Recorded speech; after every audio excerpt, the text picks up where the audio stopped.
Hey guys, it's Emma Vigeland with TYT Politics here with some breaking news. It just broke, I think, like 45 minutes ago. Senator Cory Booker of New Jersey is one of the new co-sponsors of Bernie Sanders' Medicare-For-All bill. Wow.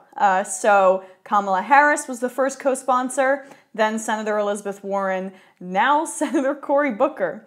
Very interesting. In an NJTV News, I'm from New Jersey, I know that, exclusive,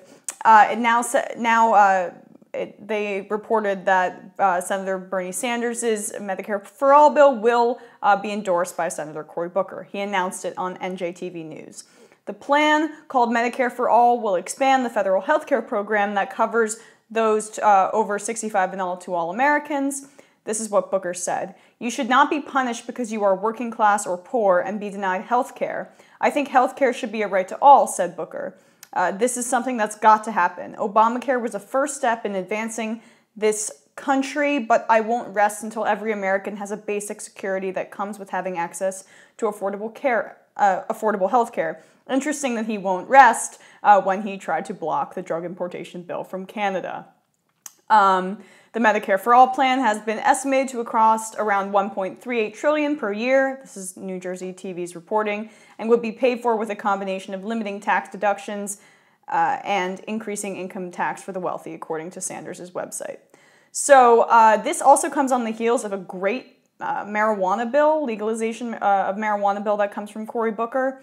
So I discussed on TYT Politics how I thought that, you know, when you looked a little deeper, the NASDAQ showed that soon these big pharmaceutical companies are going to be investing in large marijuana companies because the writing's on the wall that marijuana should be legalized throughout the country in the next decade or coming up soon. So that was their forward thinking.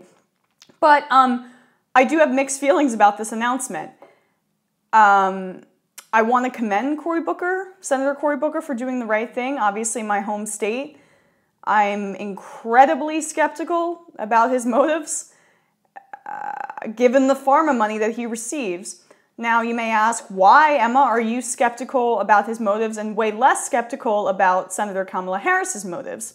It's the money. That's usually what it comes down to. I like to not just call people corrupt. I like to have the money to back it up. He is not a liberal Democrat by any stretch.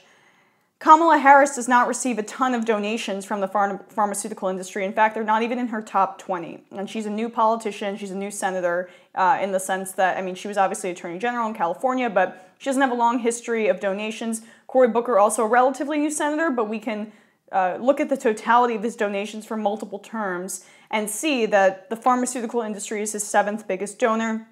Being from New Jersey, I know how dominant that industry is there. And Big Pharma, again, not in her top 20 donors.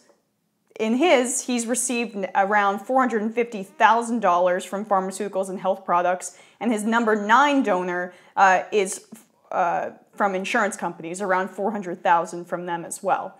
This was, in my opinion, his obvious reason for not voting with that drug importation bill from Canada. Senator Kamala Harris voted with Senator Bernie Sanders and Amy Klobuchar on that bill that they sponsored. She was not a part of the Pharma 13. So her motives are different than Cory Booker's based on the money and based on her limited legislative history because she is a freshman senator. So I'm giving you those nuances because this is why I am way more skeptical of Cory Booker. I do want to give him a ton of credit, though. It is great news that even the most establishment Democrats, and Cory Booker is really establishment, are getting on board with this. So far, Kamala Harris has not really had anything on her record specific to healthcare to sniff at, so newsflash, guys, you can be corrupt on some things and not corrupt on other things. That's why you follow the money. That's the whole point of this. And Cory Booker has a history of questionable decisions in terms of a progressive record on healthcare, and that's backed up by his donations, multiple donations and hundreds of thousands of dollars from the pharmaceutical industry. My second point I want to make on this is to we'll see if Booker doesn't, you know, if he remains as supportive through 2020. He's obviously posturing for 2020. So is Kamala Harris, honestly, and even Warren, who was supportive of single payer and was supportive of this bill. They see the writing on the wall, which brings me to my third point. The writing is on the wall. This is actually something we should be really pleased with. The Democratic establishment recognizes the insane importance of Medicare for All and the grassroots activism that has pushed Medicare for All to the front of the Democratic Party's minds. Because of people like you guys, because of this online progressive movement, we have forced their hand. Booker changed his vote after the Pharma 13 happened. He went and then went on stage a month later with Bernie Sanders, basically reintroducing the same exact bill because the backlash was so intense. And now he's doing this. If you make sure that their political futures rest on certain issues, they will bend or they will break. And that's what's happening here. Senator Cory Booker sees the writing on the wall, and he knows Medicare for All is an extremely popular proposal. And if he wants a chance in hell to be president, which, you know, I hope he is not, I hope there's someone way more progressive than him, he has to support this bill.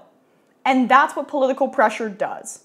While Bernie has backtracked and said that, no, Medicare for All is not a litmus test for the Democratic Party is starting to realize it is a litmus test.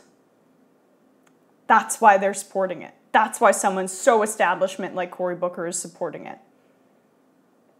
And look at the impact that Bernie Sanders is having on the Democratic Party. I mean, it's unbelievable. Hillary Clinton said Medicare for All will never happen. It is a pipe dream, she said. Now, Cory Booker, someone who I think is ideologically similar in his conservatism to Hillary Clinton, is endorsing it.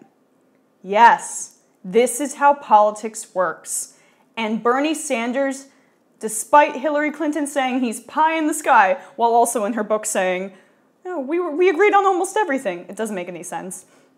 He has pushed the party to where the people are, not yet, but is pushing the party to where the people are, or is trying his hardest. At least on this one issue, he has been so overwhelmingly successful, so much more successful than President Obama ever was, or ever tried to be. It's unbelievable. So, it's not going to be overnight, but even Hillary Clinton's old cronies are saying, I don't want to associate with her, I don't want to deal with her, I don't want those old politics. They're seeing the writing on the wall, and Booker is as well. And it is something that is extremely encouraging. Are there going to be establishment Democrats that vote against this Medicare for All bill? Yes, and we will learn when the vote comes to the floor. Bernie Sanders is set to introduce it on Wednesday. So we will see. But yes, this is a political move by Booker. Yes, he's flying in the face of his donors, which is very interesting. And yes, the Democratic Party is beginning to understand that this is a litmus test and that this pressure is not going away. And that is what this co-sponsoring represents. So, you know, I am a big fan of taking wins. I am extremely skeptical of his motives, but I'm not going to come on here and give you guys red meat to bash Cory Booker for sponsoring legislation that I like. Because that's throwing the baby out with the bathwater, that's cutting off your nose to spite your face, that's every other phrase that you can imagine. Got to take your wins. So I'm taking this, and you know, I think everyone should too, but be extremely skeptical and watch out. Have a good day, guys.